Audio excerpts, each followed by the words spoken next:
క్రీస్తునందున్న ప్రియులకు ప్రేమతో వందనాలు తెలియజేయుచున్నాను. ఈరోజు దేవుడు మనకు చేస్తున్న వాగ్దానం ఏమిటనగా కీర్తనల గ్రంథము 34వ కీర్తన 10వ చరణం.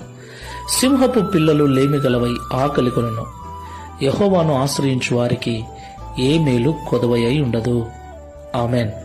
నా ప్రియమైన సహోదరి సహోదరులారా, అడవికంతటికి రాజైనటువంటి సింహము అది తలుచుకుంటే ఎంతటి పెద్ద జంతువునైనా చంపి తినగలదు. మరి అలాంటి మృగరాజు అయినటువంటి సింహపు పిల్లలు ఆకలిగా ఉంటాయా?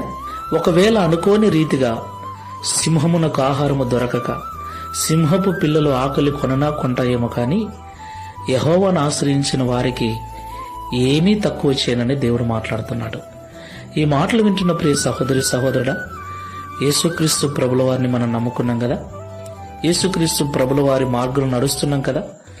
అయినప్పటికీ ఎన్నో కొరతలు, ఎన్నో ఇబ్బందులు, ఎన్నో రకాల సమస్యలు మనల్ని చుట్టుముట్టి ఇబ్బందిని కలిగిస్తూ ఉన్నాయంటే దాని అర్థం ఏంటి? మన భక్తిలో, మన విశ్వాసంలో ఏదో లోపం ఉందని అర్థం. మనం నమ్ముకున్న దేవుడు లోపభూయిష్ఠుడు కాదు గాని మన నమ్మకమే లోపభూయిష్టమైంది.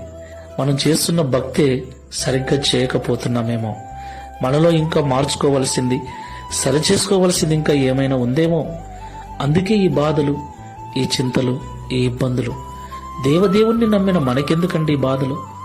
ఒకవేళ వచ్చినా అవి తీరిపోవాలి కదా. ఎప్పుడు తీరిపోతాయా అని ఎదురు చూస్తున్నాం. అవి తీరిపోవట్లేదు.